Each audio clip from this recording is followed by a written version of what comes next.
नाज़रीन, ٹنڈوالهيار में बिजली जी बदतरीन लोडशेडिंग सबब रहवासी सख्त मुश्किलातुनि खे मुंहुं ॾेई रहिया आहिनि। इन हवाले सां पेश आहे नसीर शाह जी हीअ रिपोर्ट। नाज़रीन, गर्मी वधिजण खां पोइ ज़िले ज़िलो टिंडोलाहियार समेत तालको टिंडोलाहियार, तालको झंडोमरी, तालको चंबड़ जे मुख़्तलिफ़ इलाइक़नि में रोज़ानी जो 24 कलाकनि मज़ा तक़रीबन 16 कलाक बिजली बंदि हूंदी आहे। 4 कलाक जेका बिजली 4 खां 6 कलाक बिजली हले थी, उहा बि मुख़्तलिफ़ टाइमनि ते कलाक हले थी त वरी अधु कलाक बंदि हूंदी आहे, जंहिंजे करे टिंडोलाहियार जी आवाम सख़्तु परेशान आहे ऐं वापडा वारनि जे कननि ते का बि जूं चुरण लाइ तयारु कोन्हे। उन हवाले सां अचो त हितां जे टिंडोलाहियार जे रवासियुनि खां वापडा जे कलूरनि जे हिसाब सां पुछूं त उनजो छा चवणु आहे। 4 महीना थिया आहिनि मुसलसल जेको लॉकडाउन हले पियो शहर में टिंडोलाहियार में, हिकिड़ो लाइट कोन्हे, घरनि में बि कोन था वेही सघूं।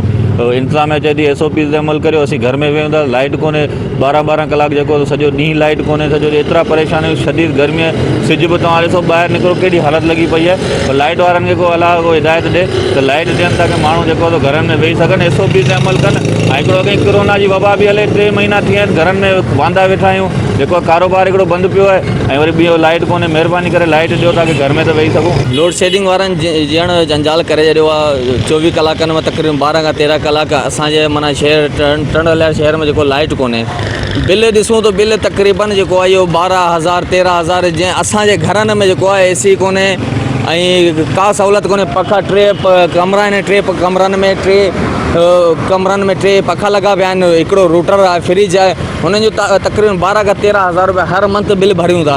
हुन खां पोइ बि जेको आहे इहो लाइट जी टाइमिंग तक़रीबन 12-12 13-13 कलाक जेको लाइट कोन्हे।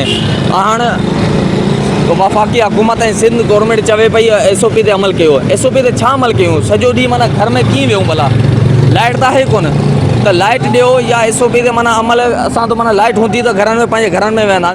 सूरनि सॼो ॾींहुं में लाइट हले कलाक ॿ ते, ऐं बिल त ॾिसो 40,000 50,000। गरीब माण्हू असीं केॾा वञूं? असीं भाई वाकई लाइट नहीं है, बड़ा परेशान लगा पड़ा है। घर के अंदर लाइट नहीं है, बाहर लाइट नहीं है, कहाँ जाए? दुकानें एक तो बंद पड़ी हुई है। अगर काम हो तो बंदा फिर करे भी।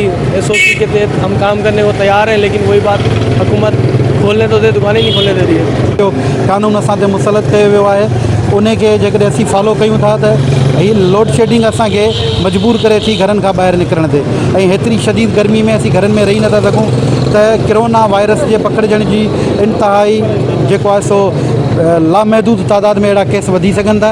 इन करे असांजी गुज़ारिश आहे वापडा अहलकारनि खां ऐं उन जे जेके उन्हनि जे हलाइण वारा आहिनि उन्हनि खे गुज़ारिश आहे त घटि में घटि एतिरी बिजली ॾिनी वञे जो असीं पंहिंजे घरनि में रही सघूं।